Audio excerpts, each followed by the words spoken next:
Kabanata 1471. Isang manghuhula. Teka, naaalala ko yata. Siya ay isang matandang lalaki, tama. Yung nakilala natin nung nasa outing tayo. Panipi, iyon ang isa. Sagot ni Zyriel sabay tango. Hahaha, ang taong iyon ay nakakatawa. Naaalala ko siya na nagsasabi ng isang bagay sa linya ng, ang tibok ng iyong puso ay agad na mapabilis ang pangalawang natutugunan mo ang pag-ibig ng iyong buhay. Sabi ni Xavier, na inaalaala ang pangyayaring iyon. Isang segundo lamang ang lumipas nang bigla siyang nagyelo. Pagkahulog ng kanyang panga, pagkatapos ay tumingin siya kay Zyriel na hindi makapaniwala bago idinagdag, ikaw, hindi maaaring maging seryoso, tama. Iyon ang lalaking natapos na hawakan ang iyong puso. Panipi, matapos na tumanggo ng hiya sa kanyang mga kaibigan, na lahat ay nakatingin sa kanya na may mga nagtatanong na tingin, si Zyriel ay huminto sandali bago umiling at sinabi, habang totoo na medyo tumibok ang aking puso, hindi ko akalain na siya ang, pagkatapos ng lahat, sinabi ng manghuhula na ang aking kalaguyo ay magkakaroon ng kakaibang karanasan sa buhay. Ang aking kalaguyo ay magiging napakahusay at magkaroon ng malapit walang kapantay na mga kakayahan. Isang totoong bayani. Sa nasabing iyon, habang ang taong iyon mula noon ay tiyak na isang ginoo, siya ay masyadong payat at marupok ang hitsura. Dahil dito, sa palagay ko hindi siya ang isa. Panipi, hey, kapag inilagay mo ito sa ganoong paraan, kailangan kong sumang-ayon. Sa nasabing iyon, sigurado akong simpleng naiintindihan mo ang iyong damdamin kanina. Anuman, hindi ko tatanggihan na ang lalaking iyon ay medyo guwapo at matapat ang hitsura. Magiging prangka ako at sasabihin na habang gustong-gusto kong maging asawa ko ang gayong tao, tiyak na hindi ko siya gugustuhin bilang kasintahan. Tulad ng nakita mo kanina, hindi ko lang maiwasang asarin siya. Alinmang paraan, huwag masyadong pag-isipan ito, Zyriel. Hintayin lang na lumitaw ang iyong dakilang bayani. Natatawang sagot ni Xavier, napakasama mo, biro ng mga batang babae sa kanilang sarili habang tumatawa rin sila. Nang malapit na silang umalis, gayunpaman, isang kaguluhan, na karamihan ay binubuo ng mga sindek na puno ng sindek mula sa mga batang babae, ay biglang narinig na nagmula sa pangunahing kalsada ng campus. Paglingon sa direksyon, ang mga batang babae ay sinalubong ng paningin ng isang karamihan ng tao na mabilis na nagtitipon sa paligid ng isang marangyang kotse na dahan-daang papasok sa loob. Ano sa mundo ang tungkol sa? Pinahinto ang isang mag-aaral na tumatakbo patungo sa karamihan ng tao upang sumali sa kaguluhan. Tinanong ni Xavier kung ano ang nangyayari. Ano, hindi ba kayong mga batang babae alam ang tungkol sa Young Master Ladler? Siya ang pinakakul na pansamantalang mag-aaral sa paligid. Hindi lang siya gwapo, ngunit napakalakas din niya at nagmula sa isang kilalang background. Sinabi ng mag-aaral sa isang tono na nagmungkahi na siya ang kanyang pinakamalaking tagahanga. Oh, nakakagulat ba siya? At gaano kabisa ang pinag-uusapan natin dito? Tanong ni Xavier. Bibigyan lamang kita ng isang rundown kung sino siya. Ang kanyang totoong pangalan ay Stetson Ladler, at siya ay isang napaka-prestihiyosong individual kapwa sa loob at internasyonal. Ngayon, patungkol sa kanyang kapangyarihan. Mayroong isang bulong-bulungan na nagsasaad na nakapatay siya ng tigre sa edad na 12, sa pamamagitan lamang ng pagturo dito. Sa mga alingaw-ngaw na tulad nito kumakalat sa paligid, walang tanong kung bakit itinuturing siyang isang maalamat na tao. Panipi, bago pa magtanong sa kanya ang mga batang babae ng iba pa, tumakbo na siya upang sumali sa karamihan ng tao. Madugong impyerno, upang isipin na ang gayong tao ay talagang mayroon. Nagtataka, ako kung siya ay isa sa mga pambihirang taong binanggit mo noong nasa bahay mo kami noong isang araw, Zyriel, bulalas ni Xavier sa kanyang pagtataka. Dahil sa ilang mga pangyayari, ang mga ganitong bagay ay hindi na isang lihim sa kanila. Duda ako. Pagkatapos ng lahat, sinabi sa akin ng ama na ang mga taong iyon ay labis na nagtatago tungkol sa kanilang pagkakakilanlan. Sa nasabing iyon, nararamdaman ko na ang Young Master Ladler ay hindi isa sa kanila dahil lumilitaw siya sa isang mataas na profile na pamamaraan, sagot ni Zyriel. Humawak ka, Zyriel, sa palagay mo ba ang Young Master Ladler ay maaaring pag-ibig ng iyong buhay? Pagkatapos ng lahat, hindi lamang siya ay may isang napaka-espesyal na background, ngunit siya ay din tila lubos na malakas at bihasang. Ang manghuhula ay maaaring napakahusay na tumutukoy sa kanya, tama ba? Bulalas ni Xavier. Narinig iyon, kaagad na ibinaba ni Zyriel ang kanyang ulo. Hindi pinansin ang reaksyon nito, simpleng hinawakan ni Xavier ang braso ni Zyriel habang sinasabi, "Halika, tingnan natin kung ano ang hitsura ng Young Master Ladler." Nang makarating sila doon, nasa tamang oras lamang sila upang makita ang matangkad na lalaki na bumababa sa kotse. Sa mahabang buhok at isang payat na figure, si Stetson ay tila may walang hanggang malalim na titig sa kanyang mga mata. Upang maging lantad, mukhang siya ay lumabas lamang mula sa ilang anime. Tiyak na naramdaman niya rin ang isang character na anime. Pagkatapos ng lahat, mula sa kung ano ang masasabi ng lahat, ang pagtingin ng mas malalim sa kanyang nakaraan ay tiyak na nakakatakot dahil sa lahat ng kanyang maalamat na karanasan. Alam mo, sinabi nila na ang Young Master Ladler ay mula sa Zyshore border, at siya ang panganay na batang master ng prestihiyoso at maimpluwensyang pamilya Ladler. Narinig ko rin na tumatanggap siya ng espesyal na pagsasanay sa isang lambak mula pa noong siya ay bata pa. Nagtataka ako kung narinig mo ang tungkol dito, ngunit ilang taon na ang nakalilipas, isang napakalaking talakayan tungkol sa batang pagsasanay na naganap. Gayunpaman, ang lahat ng mga talakayan ay mabilis na tinanggal, na pinaniniwalaan ang lahat na ang mga alingawngaw ay peke. Sa nasabing iyon, talagang hindi ko inaasahan na totoo ang lahat ng iyon. Tulad ng nangyari, tunay na umiiral ang batang lalaki na pagsasanay. Panipi, narinig ko rin ang pangyayaring iyon. Pagkatapos ng lahat, ang batang lalaki na nagtuturo ay sikat sa internet noon. Ang katotohanan na siya ay isang teenager ngayon ay nag-check out sa chismis na iyon. Gayunpaman, nagtataka ako kung ano ang ginagawa niya rito sa lalawigan ng Jenna. Hindi siya maaaring pumunta sa lahat ng paraan dito upang mag-aral lang, tama?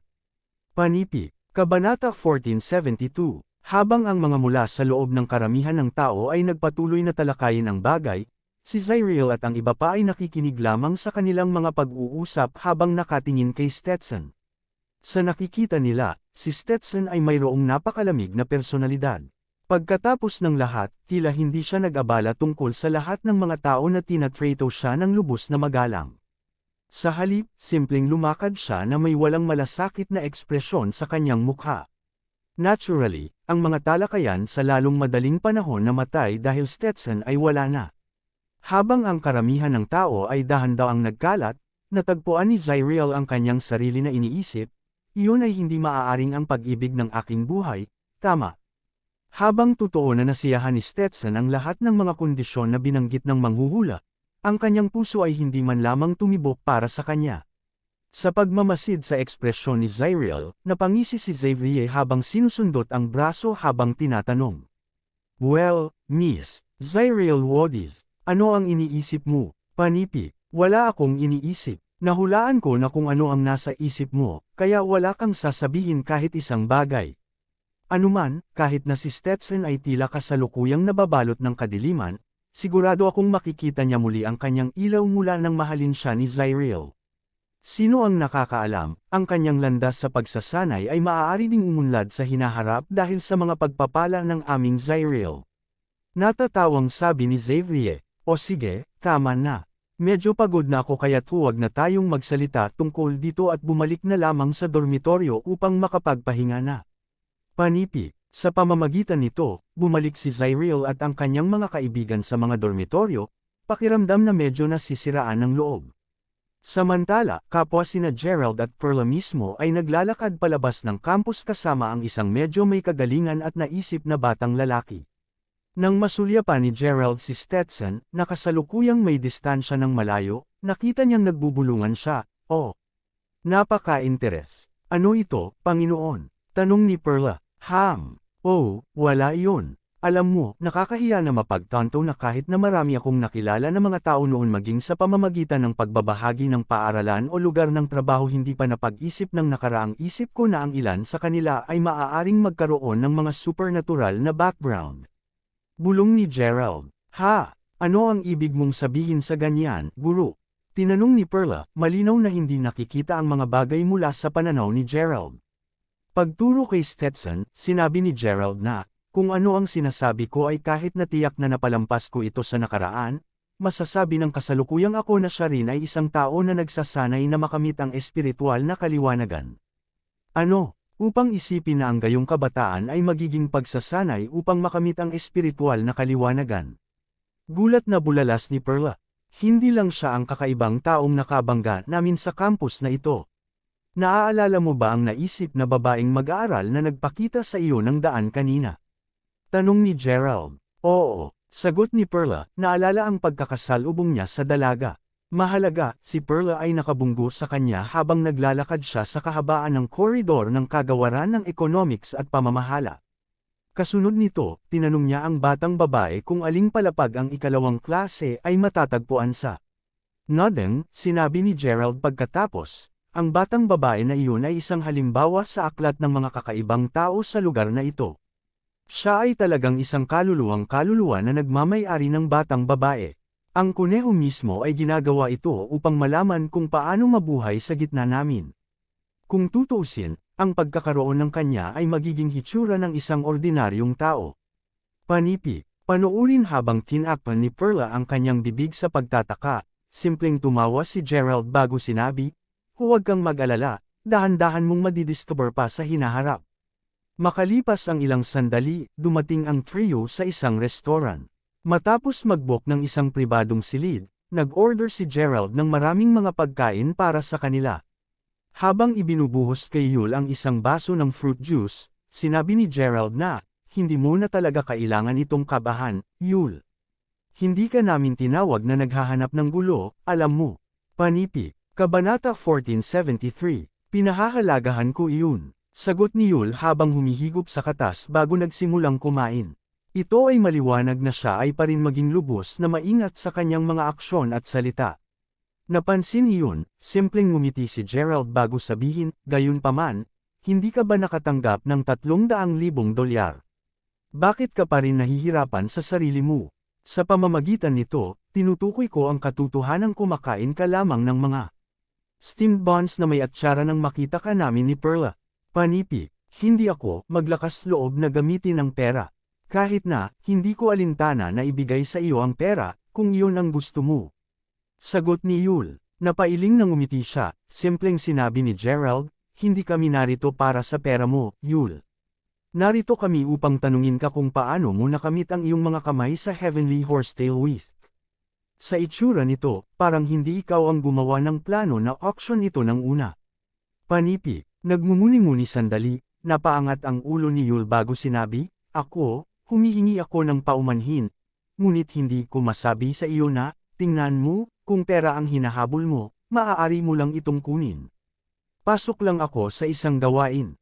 Panipi, nang makita na si Yul ay labis na takot upang kumain kahit sa puntong ito, maingat na tinanong ni Gerald, hindi talaga kailangang maging labis na kinakabahan, kapatid, muli, hindi kami naghahanap ng gulo.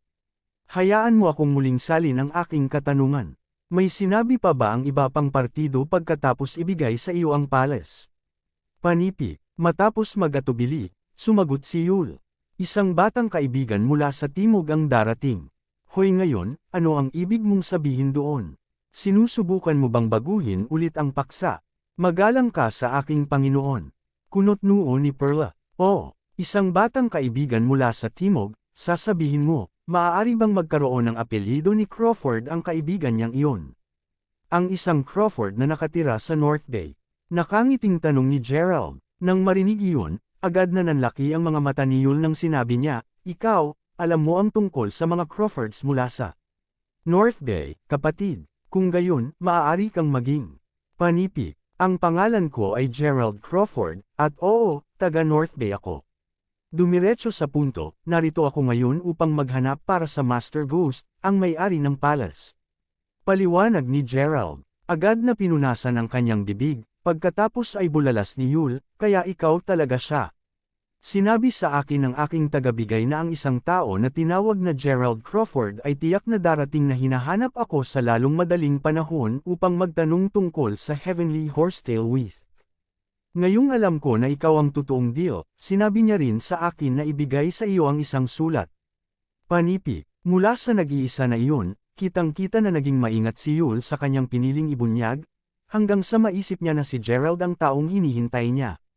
Makinabang, tanong ni Gerald, Habang hindi ako sigurado kung ang nakikinabang sa akin ay kapareho ng Master Ghost, alam ko na siya ang nagligtas pareho sa akin at sa aking pamilya mula sa pagkamatay noon.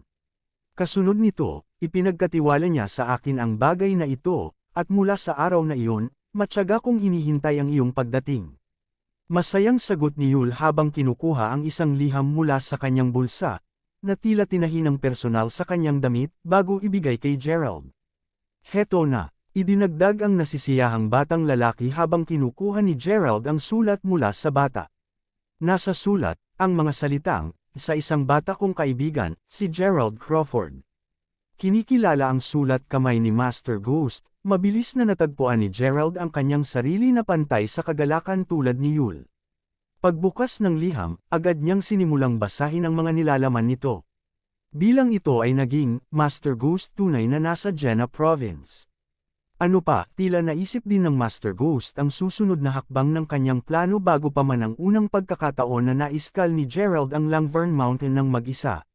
Anuman, sa pag-abandona ng simbahan noon, si Master Ghost ay nagmamadaling pumunta sa lalawigan ng Jenna. Batay sa kung ano ang kanyang isinulat sa liham, partikular na nagawa ito ng Master Ghost dahil kay Gerald. Ayon sa kanya, totoong naniniwala siya na si Gerald ang taong hinihintay niya sa maraming taon. Sa pag-iisip na iyon, nais niyang iwan si Gerald ng isang marangyang regalo sa oras na makarating siya sa lalawigan ng Jenna.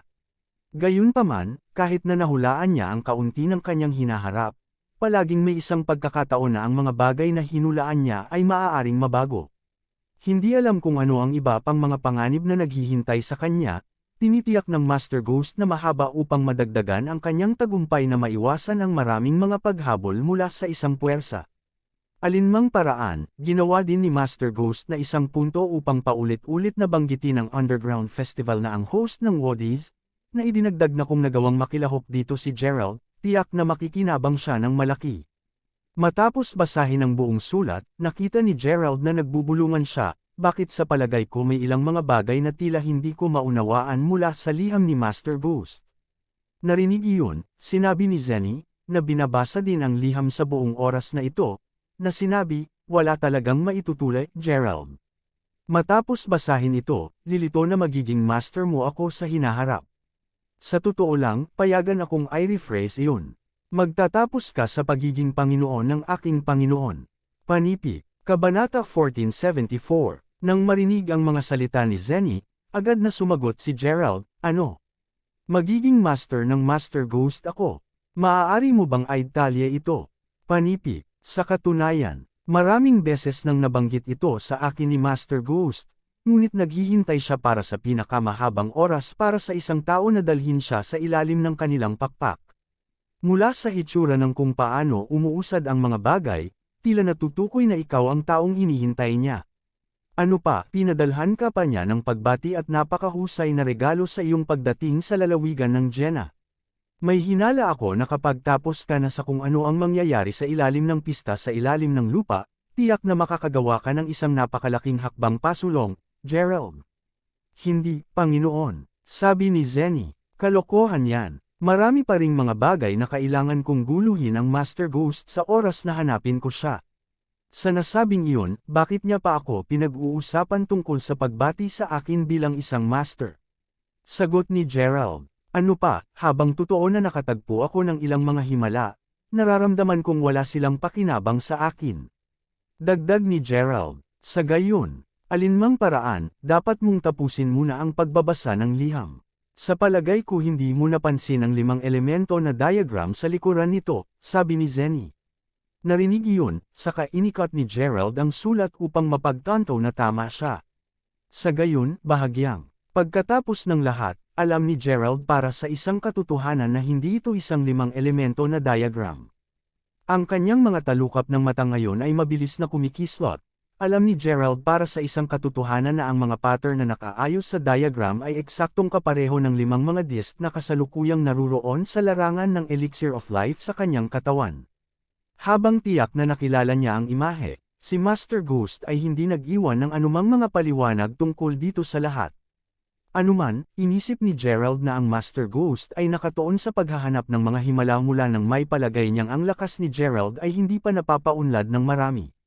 Sa totoo lang, gayunpaman, nalampasan ni Gerald ang dating lakas mula nang huli silang magkita. Habang iyon ay naging sariling palagay ni Gerald tungkol sa sitwasyon, ang pagtingin sa larawan ngayon ay may napagtanto kay Gerald. Maaaring isama lamang ng Master Ghost ang larawang ito na may kaalamang ibabalik na sana ni Gerald ang kanyang Deller Foundation pagdating sa Jena Province. Pagkatapos ng lahat, perpektong nasasalamin ng imahe ang mga disc na kamakailang lumitaw sa kanyang larangan ng Elixir of Life. Maaari ba itong isang pahiwatig na malulutas ko ang mga misteryo patungkol sa aking Elixir of Life na patlang sa Underground Festival? Napaisip si Gerald sa sarili. Sa puntong ito, napagpasyahan na niya na susundin niya ang mga tagubili ni Master Ghost at lumahok sa Underground Festival kahit na ano ang malaman ng higit patungkol sa mga pinagmulan nito. Matapos itago ng maayos ang liham, tiningnan niya si Yul, na naging abala sa pagkain, bago sabihin, Yul. Oo, Kuya Gerald. Mula sa hitsura nito, pareho kaming tunay na nakasalalay upang magkita. Sa nasabing sinabi, kunin ang card na ito. Sasabihin ko sa isang tao na baguhin ito sa petsa ngayon mamaya, ngunit sa totoo lang, may kaunting pera dito. Isaalang-alang ito bilang aking token ng pagpapahalaga sa iyo, at gawin itong mahusay. Panipi, hindi ko matanggap iyon, Kuya Gerald. Sagot ni Yul habang umiling. Kunin mo na, sabi ni Gerald habang itinutulak ang card sa kamay ni Yul. Kasunod nito, bumalik sina Gerald at Perla sa Sherwan Manor. Pagdating nila, kaagad na nagbati sina Julian at Terence, Sir. Bumalik ka na, Panipi. Pareho silang tumatawag sa kanya ngayon bilang Ginoo, dahil alam nila ngayon kung gaano siya katindi. Sa pag-iisip na iyon, naramdaman nila na ang simpleng pag-refer sa kanya bilang G. Crawford ay magiging isang mapagmataas sa kanilang bahagi. Hindi talaga tutol si Gerald sa pagbabagong ito. Anuman, bago siya umalis para sa unibersidad, tiniyak niya na pilit na makikialam sa mga hinaing sa pagitan ni Julian at Terence. Sa madaling salita, inayos niya para sa tulong ni Julian na sanayin ang mga anak ng pamilya Sherwan na payagan silang buksan ang kanilang mga ugat sa espiritu. Kung magiging maayos ang mga bagay, ang pagsisikap ay tiyak na magbibigay daan sa mga bata upang makapagsimula sa kanilang mga personal na paglalakbay sa pagsasanay sa hinaharap. Naturally, ang desisyon na ito ay nagresulta sa Termother mabilis na kalmado. Si Terence ay walang alinlangan na isang tao na inuna ang kanyang pamilya bago ang kanyang sariling mga hinaing, na nangangahulugang hanggat nakasisiguro niya ang kaligtasan ng kanyang pamilya sa pangmatagalan, tiyak na handa niyang hayaang dumulas ang kanyang mga hinaing. Naiiling ang pag-iisip, umupo si Gerald at tiningnan si Julian bago nagtanong, ano ang alam mo tungkol sa Underground Festival, Julian? Maaari mo bang idalye ang lahat ng iyong nalalaman tungkol sa kaganapan? Panipi. Siyempre Ginoo, sagot ni Julian habang gumalang siyang tumayo bago ibahagi ang mga pinagmulan ng Underground Festival, Kabanata 1475. Ang pista sa ilalim ng lupa ay mayroon ng mahabang panahon, at sa tuwing gaganapin ang pagdiriwang na ito, karaniwang kasabay ng paglitaw ng ilang mga makapangyarihang mapagkukunan. Paliwanag ni Julian, napakahusay na mapagkukunan. Maaari mo bang tinukoy ang mga mapagkukunan ng pagsasanay na kinakailangan para sa mga nais na sanayin ang kanilang sarili upang makamit ang espiritual na kaliwanagan? Tanong ni Gerald na may tango, tila naiintindihan kung ano ang nakukuha ni Julian. Sa katunayan, ngunit ang dahilan kung bakit ginanap ang pagdiriwang ay hindi limitado sa paglitaw ng regular na mga mapagkukunan ng pagsasanay, Ginoo. Sa mga oras, ang pagdiriwang ay gaganapin din kung ang mga mahiwagang artifact na may kakayahang sirain ang mundo ay matatagpuan. Habang ang mga nasabing item ay tiyak na nakakaakit para sa mga ordinaryong tao na bumili at magyabang, ang mga ito ay napakahalagang kayamanan sa mga pagsasanay na makamit ang espiritual na kaliwanagan. Panipi, sa nasabing iyon, palaging may kompetisyon pagdating sa mga ganitong mapagkukunan. Ito ang dahilan kung bakit ang mga pagsasanay na makamit ang espiritual na kaliwanagan ay piniling baliwalain ang kanilang mga kasunduan sa mga oras na tulad nito at biglang sumali sa lipunan upang makipagkompetensya para sa mga mapagkukunan. Panipi, naturally, mayroon ding mga ordinaryong tao na nais na makakuha ng tulad ng mga mahiwagang artifact. Pinag-uusapan kung saan, hindi ako sigurado kung alam mo na ito. Ngunit hanggat ang isang malakas na pamilya ay nagmamay-ari ng tulad ng isang maining na artifact, tiyak na mayroong isang naglilinang na pamilya na sumusuporta sa kanila mula sa mga anino. Habang ang mamimili ay tiyak na makakakuha ng proteksyon, ang totoo, ang pamilyang naglilinang ay karaniwang nagtatapos sa malayo na pagkontrol sa lahat ng nangyayari sa loob ng pamilya ng mamimili. Detalyadong si Julian. Nang marinig iyon, nakita ni Gerald na tumatango siya. Pagkatapos ng lahat, mula sa kung ano ang alam niya ngayon, kahit na ang Crawfords ay nagmamay-ari ng ilang mahiwagang artifact at ang mga bagay ay mukhang maayos sa ibabaw, ang totoo ay palaging may isa pang pamilya Crawford na palihim na sumusuporta sa kanila. Sa kabilang banda, kung ang isang ordinaryong pamilya ay nakakuha ng katulad na mahiwagang artifact, tiyak na haharapin nila ang panganib na mabawasan sa walang anuman kundi isang papel. Kaya't iyon ang dahilan kung bakit mo itinago ang iyong pagkakakilanlan pagkatapos pumasok sa lipunan, tama? Dahil may kamalayan ka na maraming mga tao, na nagsasanay din upang makamit ang espiritual na kaliwanagan, ay sumugod at malamang na nasa gitna natin na ang kanilang mga pagkakakilanlang nakatago. Tanong ni Gerald, biglang tulad ng dati, Ginoo. Anuman, kung hindi ako nag-iingat ng isang mababang profile at natapos na natuklasan ng iba na nagsasanay din upang makamit ang espiritual na kaliwanagan, tiyak na maglalagay sila ng walang katapusang mga bitag para sa akin o kahit pakinubkob ako sa pangalawang magagawa nila. Sabi ni Julian, nakikita ko, ang Wodis ay ang responsable para sa pagbibigay ng platform para sa mga contenders na ito, tama? Sinusubukan ba nilang payagan ang makatwirang paglalaan ng mapagkukunan gamit ang ilang mga pamamaraan ng maaga? Tanong ni Gerald. Tama iyan, Ginoo. Maaari mong sabihin na ang Underground Festival ay katulad ng isang martial arts conference. Sa panahon ng aktwal na kaganapan, marami sa mga kalahok na talagang mga taong nagsasanay upang makamit ang espiritual na kaliwanagan ay magkukubli bilang kanilang mayaman o kahit ordinaryong tao. Mula sa aking natipon, marami sa kanila ay umaasa din sa prestihiyo ng mga maimpluwensyang pamilya upang makakuha ng mas mahusay na pagkakataon na makipagkompetensya. Panipi, kung ang mga alingawngaw ay totoo, kung gayon ang nagwagi sa kompetisyon, o ang nagwaging pamilya, ay bibigyan din ng nangingibabaw na karapatang manguna sa pagtuklas ng himala sa Tiersun Mountain. Iyon ay isang malaking pakikitungo dahil ang gayong karangalan ay maibibigay lamang sa isang tao na may ranggo ng isang pinuno ng martial arts sa labas ng kompetisyon. Panipi, mayroon bang isang himala na natuklasan sa Tiersun Mountain?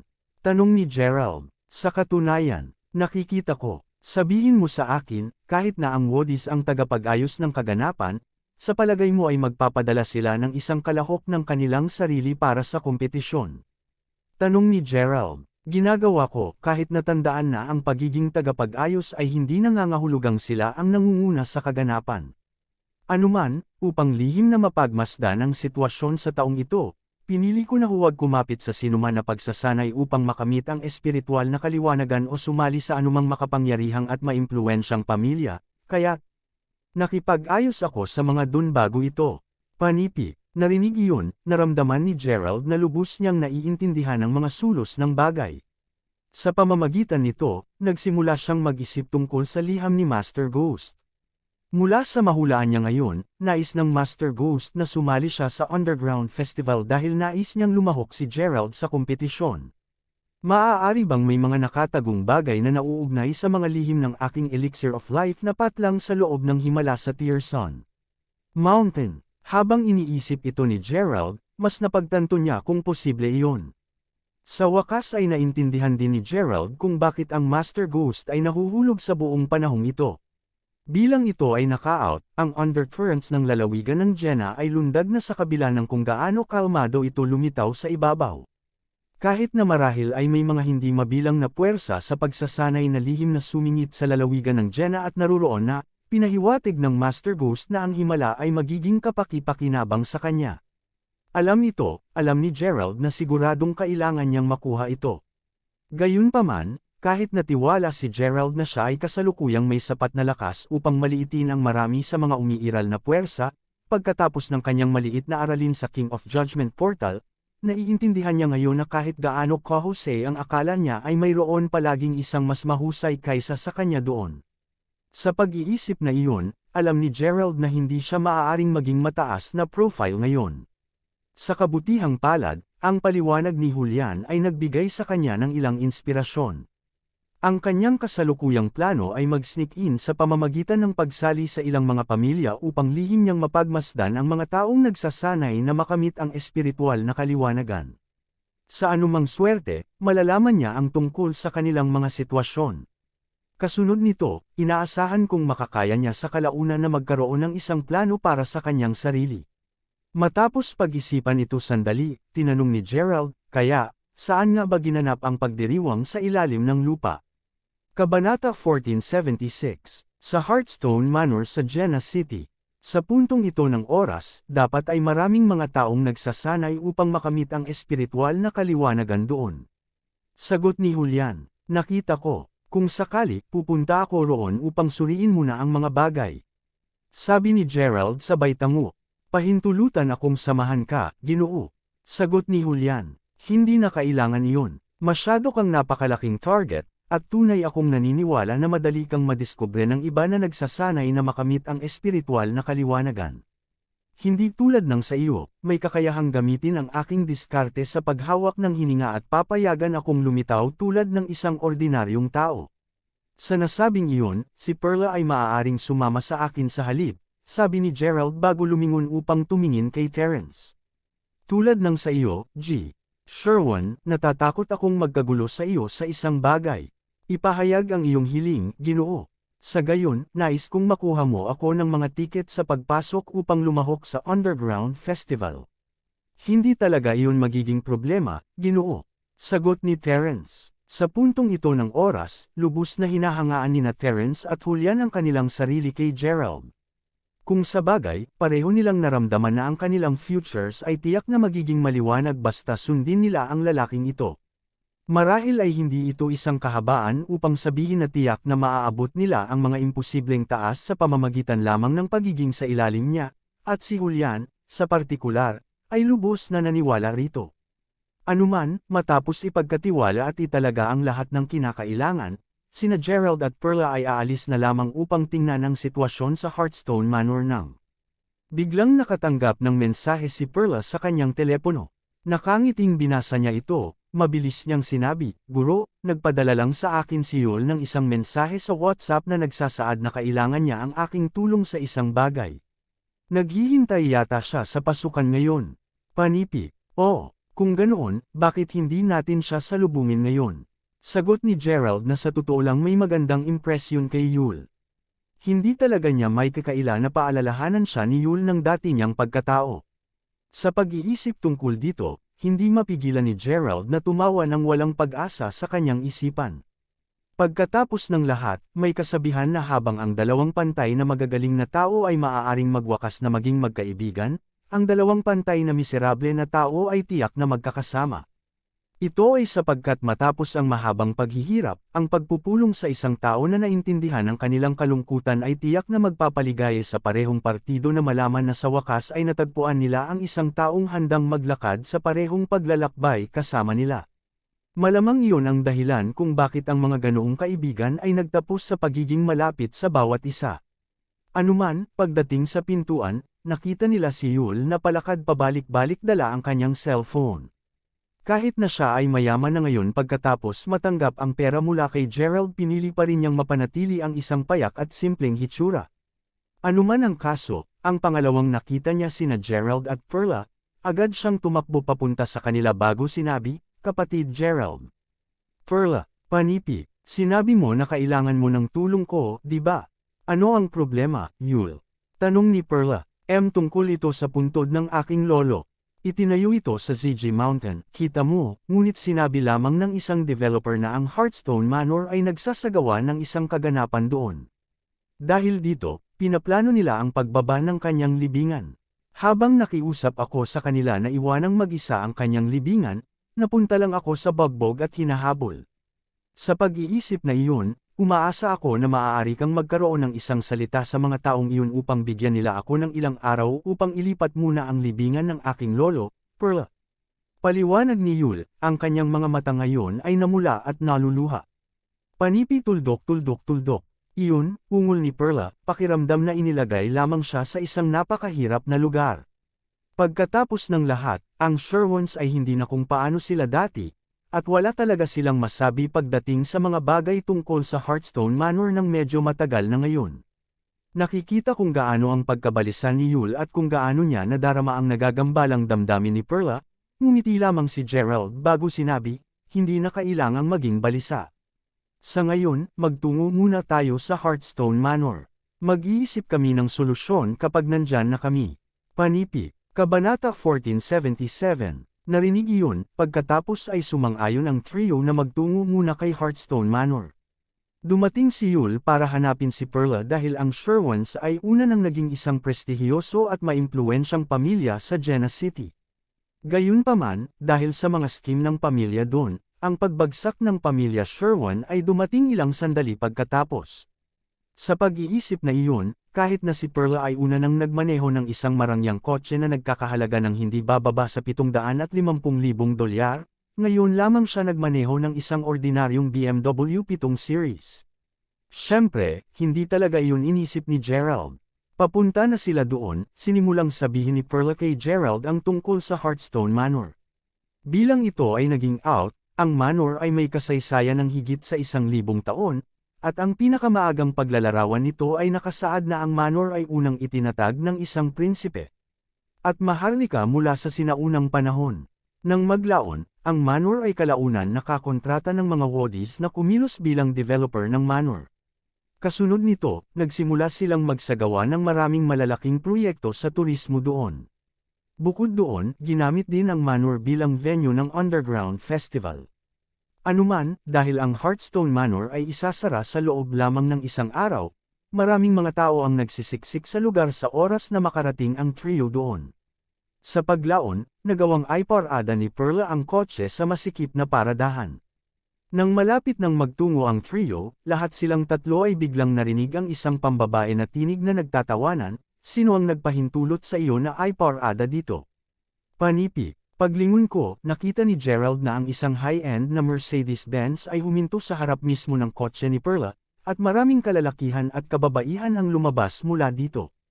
Ang sumigaw sa kanila ay tila isang babae na para ring pinuno ng pangkat.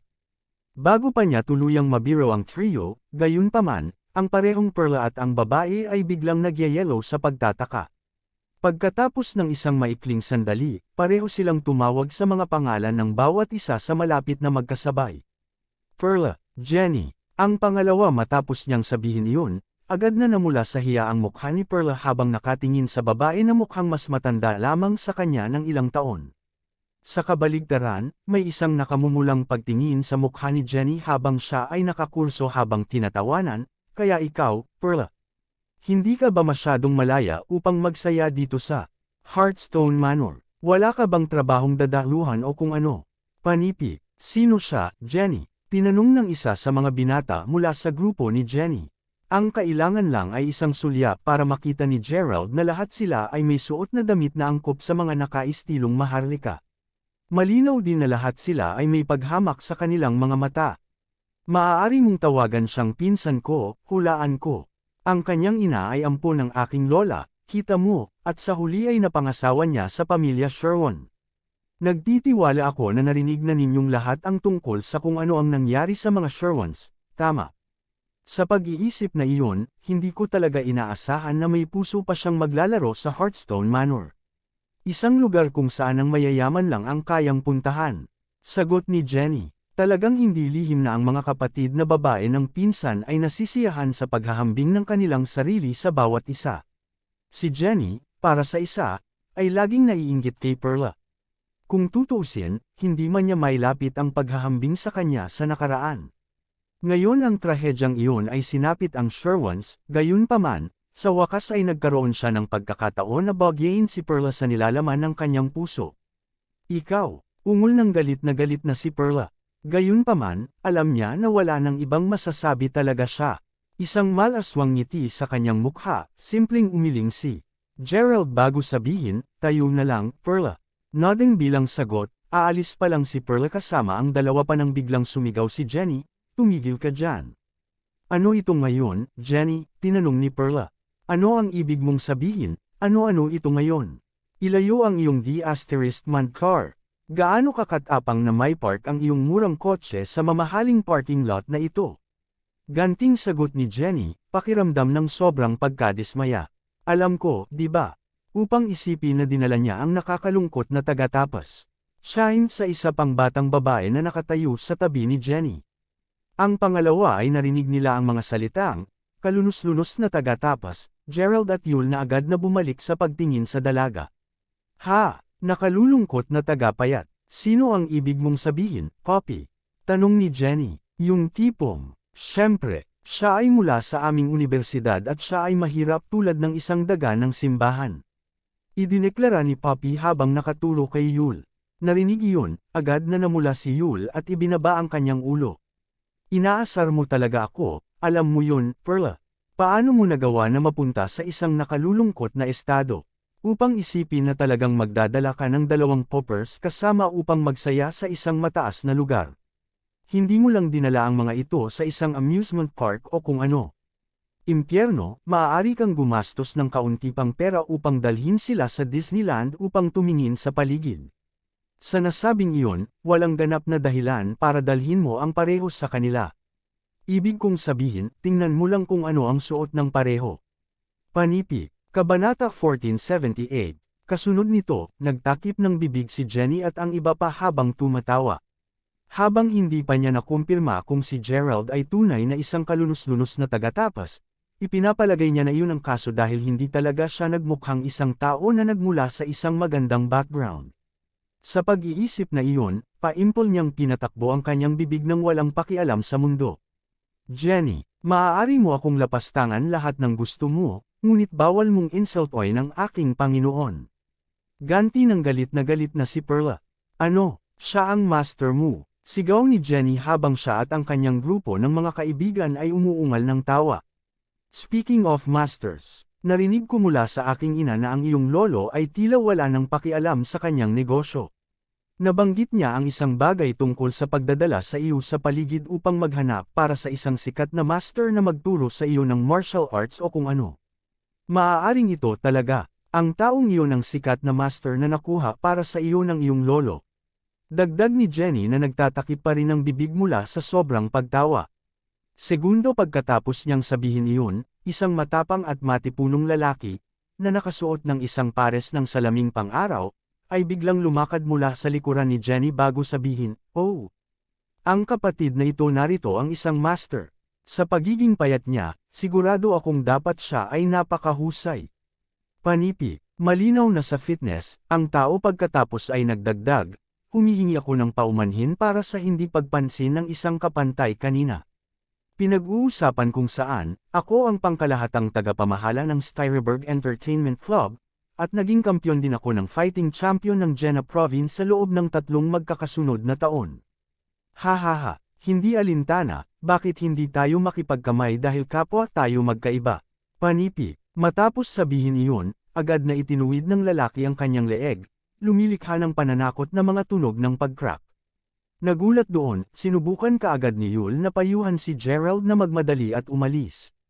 Hindi siya eksaktong isang wimp, ngunit dahil halata na ang grupong ito ng mga tao ay may masamang intensyon, naramdaman ni Yul na mas makabubuti kung hindi nila guguluhin ang grupo ng mga kaibigan ni Jenny. Sa nag-iisang proseso ng pag-iisip na iyon, maliwanag na nakalimutan ni Yul na talagang mas mayaman siya sa kanila ngayon. Anuman, ang mga batang babae ay natagpuan ang kanilang mga sarili sneakerang bukod sa kanilang sarili bilang nasaksihan nila ang eksena maglaro. Si Benson ay laging ganito. Hihilingin niya na makipagkamay sa kabilang partido, at sa sandaling ginawa nila ito, ang mga kalaban ni Benson ay tiyak na mapupunta sa hiyawan sa sakit. Kung ito ay isang bagay na pinakanasiyahan si Benson, pinapahiya nito ang kanyang mga kalaban. Pagkatapos ng lahat, siya ay isang tanyag na nagwagi. Alinmang paraan, matapos makita na ang tanging tugon ni Gerald ay isang banayad ng ngiti, pagkatapos ay kinutya ni Benson, "Halika, kapatid. Isang handshake lang yan. Ano ang kinakatakutan mo? Hahaha." Sa pagsasalita tungkol dito, inaasahan kong mapagtanto mo na kanina pa namin tinitignan ang lugar ng paradahan na ito. Para malaman mo, ang kailangan ko lang gawin ay isang solong tawag sa telepono para ang iyong sasakyan ay gawing isang tumpok ng scrap metal alternation ngayon. Kung magkaibigan kami, Gayunpaman, tiyak na papayagan kitang ipagpatuloy ang pagparada ng iyong sasakyan dito. Sa nasabing iyon, makipagkamay na tayo upang mas makilala natin ang bawat isa. Kapag tapos na iyan, magtungo kami upang maghanap ng isa pang lugar ng paradahan. Kumusta naman, Panipi? Nakatingin kay Benson habang nagpatuloy sa pagpeste sa kanya, tila ayaw na iwan siyang mag-isa na hindi nakipagkamay. Simpleng napanatili ni Gerald ang kanyang ngiti habang sinagot siya, sa totoo lang, magiging mahirap ang mga bagay kung tatanggi akong tanggapin pa rin. Hahaha, ang lokong iyon ay talagang hindi napagtanto na nakikipaglaro lang sa kanya si Benson. Sigaw ng isa sa mga batang babae na nakatayo sa likuran ni Benson, na hinimok ang iba pang mga batang babae na magsimulang tumawa din. Handa ka na, tumango na sabi ni Gerald, hindi pinapansin ang pangungutya ng mga batang babae. Kasunod nito, pareho silang umabot ng kanilang mga kamay para makipagkamayan. Nang makita iyon, agad na kumuha ng ilang hakbang pabalik si Jenny at ang kanyang mga kaibigan bago takpan ang tainga. Pagkatapos ng lahat, natitiyak nilang lahat na ang isang tao ay magsisimulang magngangalit tulad ng isang baboy na papatayin sa pangalawang si Benson ay nagsimulang pisilin ang kanyang kamay. Alam nila kung gaano kalupit ang mga hiyawan, at lahat sila ay maganda, mga batang babae. Walang paraan na nararapat na makarinig sila ng mga marahas na hiyawan. Anuman, napansin nila kaagad na walang hiyawan ang nagaganap. Natagpuan ang kakaiba, lahat sila ay lumingon upang tumingin kay Benson. Tanging nasaksihan ang kanyang lalong namumulang mukha. Kahit na parang pinipiganan ni Benson ang kamay ni Gerald ng buong lakas, si Gerald mismo ay nakangiti pa rin. Ang impyerno, ungol ni Benson, ang kanyang mga mata ngayon ay ganap na nanlaki. Sa kabila ng paggamit ng kanyang buong lakas, hindi nagawang pigain ni Benson ng kaunti ang kamay ni Gerald. Ito ay halos parang ang kamay ni Gerald ay gawa sa bakal. Sa palagay ko dapat kang maglapat ng kaunting lakas pa. Pangungut siya ni Gerald habang panandalian ang pagsulyap kay Jenny bago ito bumalik sa harapan kay Benson. Ikaw, sigaw ni Benson nang agad niyang masimulan ang pagdaragdag ng lahat ng lakas sa kanyang katawan sa kanyang kamay. Nasa eksaktong sandali iyon nang mapuno ng hangin ang isang hiyaw na nakakatusok. Gayunpaman, hindi ito isang hiyawan na pagmamay-ari ni Gerald. Hindi, ang sumisigaw ay si Jenny. Nakakapit sa kanyang dibdib, siya ay eksaktong tunog tulad ng isang halamang kinakatay. Kahit na, si Benson ay masyadong nakatuon sa pag-save ng kanyang sariling mukha upang maaligan siya. Nakikita kung gaano siya kasmog ni Gerald, nagsimula na ring gamitin ni Benson ang kabilang kamay niya upang pisilin din. Habang tumindi ang puwersa ni Benson, ganoon din ang sigaw ni Jenny. Ang sakit ay labis para sa kanya upang hawakan na siya natapos nakahiga sa lupa. Kabanata 1479. Hindi, tumigil ka, sumigaw si Jenny, ang kanyang mukha ay puno ng luha sa puntong ito habang gamulong sa lupa sa sakit. Sa wakas na pagtanto kung gaano kasakit ang naranasan ni Jenny, agad na pinakawala ni Benson ang kamay ni Gerald bago tumakbo sa tagiliran ni Jenny.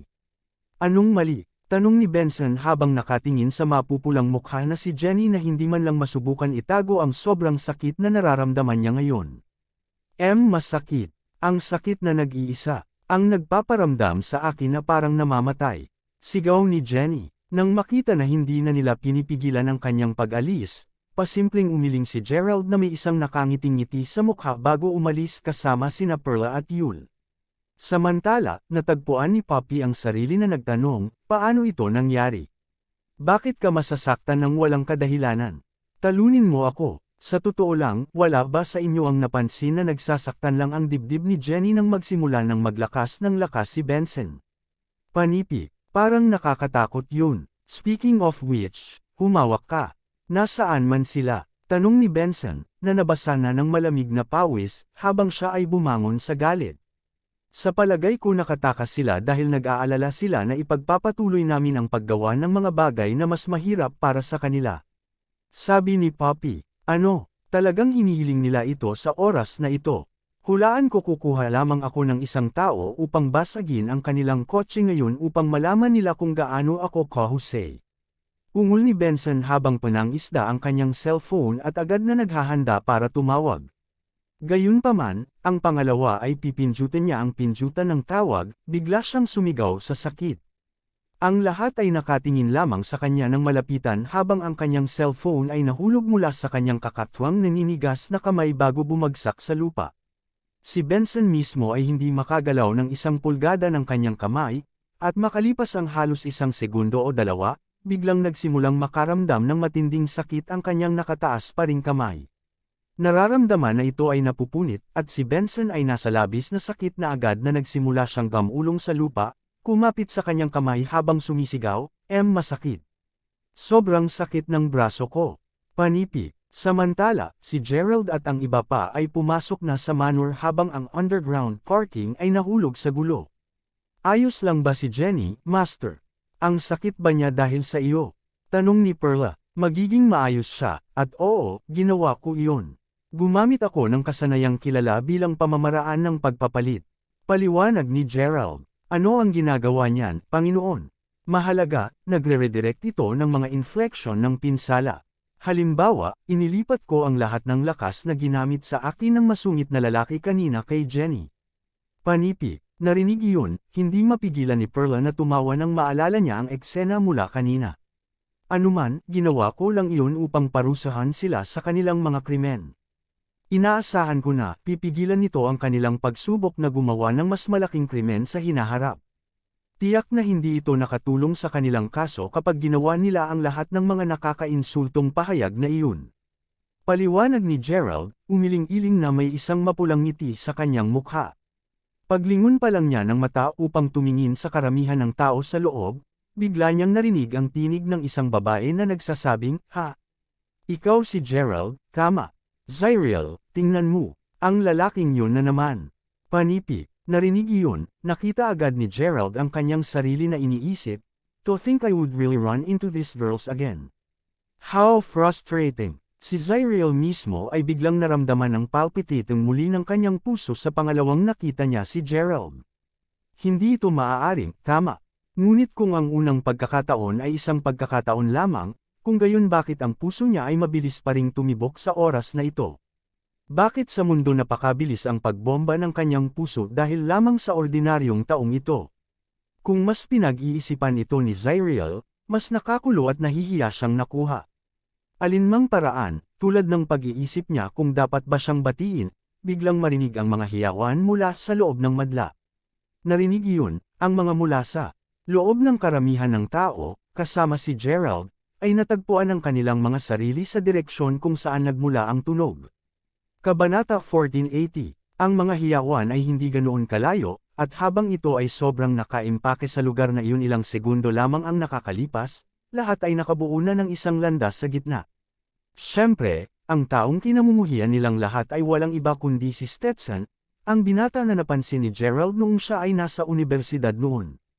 To think na magkakaroon siya ng hitsura dito sa Hearthstone Manor din. Pagkatapos ay muli, hindi nakakagulat ang lahat dahil ang mga tao na nagsasanay na makamit ang espiritual na kaliwanagan ay pawang dumadaloy sa manor na may iba't ibang pamamaraan pa rin. Sa nasabing iyon, si Stetson, na karaniwang tinutukoy bilang batang lalaki sa pagsasanay, ay natural din na isang tao na nagsasanay upang makamit ang espiritual na kaliwanagan. Mula sa narinig ni Gerald, binuksan na ni Stetson ang kanyang mga ugat sa espiritu sa edad na 3, at ang kaalamang iyon ay nagpatibay lamang sa katotohanang si Stetson ay isang taong may tunay na talento. Kahit na pagdating sa lakas, maaaring matansya ni Gerald na siya ay kasing lakas ni Julian, isang taong nagsanay upang makamit ang espiritual na kaliwanagan. Sa pag-iisip na iyon, si Stetson ay maaaring maging isang rank 1 master. Anuman, hindi talaga ito sorpresa na ang kanyang pagdating ay magdudulot ng napakalaking pangsensasyon sa loob ng Hearthstone Manor. Marahil ay hindi ito isang kahabaan upang maangkin na siya ang pinakamataas na profile na tao roon. Alinmang paraan, ito ay medyo halata din sa puntong ito na mayroon siyang isang napakalakas na puwersa na sinusuportahan siya. Sa pagpapatuloy ng pagmamasid ni Gerald sa eksena, bigla niyang narinig ang isang magalang na boses na nagsabing, "Inutusan ka na ni Master na makipagkita kay Young Master Ladler sa oras na dumating siya." Paglingon upang tingnan kung sino ang nagsabi nito, nakita ni Gerald na nagmula ito sa isang matandang lalaki na nakatayo sa tabi ni Zyriel. Matalino ang hitsura, ang matandang lalaki ay tumingin upang maging isang napakabait na tao na marahil ay nasa edad na 80.